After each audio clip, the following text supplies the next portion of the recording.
Salut à tous et bienvenue dans cette nouvelle vidéo. Le Soudan est déchiré par une guerre qui oppose l'armée régulière aux forces de soutien rapide.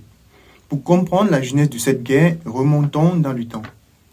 En 2019, à l'issue de plusieurs semaines de contestation populaire, l'armée renverse le dictateur Omar el-Béchir et s'organise autour d'un conseil militaire de transition dont le général Abdel Fattah al-Burhan et Mohamed Hamdan Dagalo en feront partie.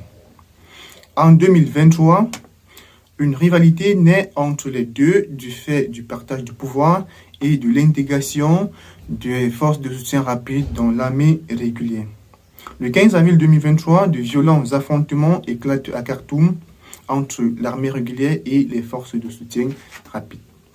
Les combats se concentrent autour des zones stratégiques telles que le palais présidentiel, l'aéroport de Khartoum et la télévision nationale. En mai 2023, les forces de soutien rapide prennent une grande partie de Khartoum et du Darfour.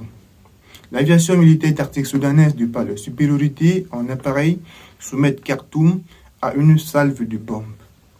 En juin 2023, les États-Unis et l'Arabie saoudite organisent des pourparlers à Jeddah en vue de l'instauration d'une trêve durable.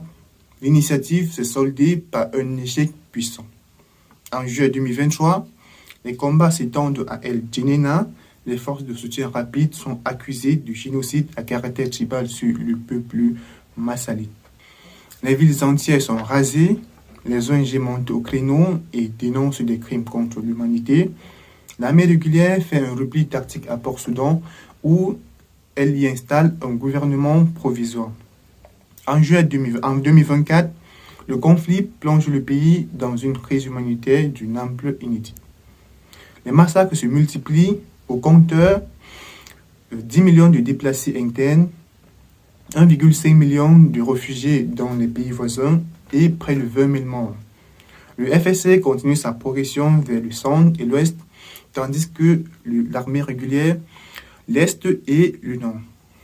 En fin 2024, le Soudan est balkanisé en plusieurs zones d'influence, avec à l'appui des zones sans loi. L'armée régulière contrôle des zones stratégiques telles que Port-Soudan,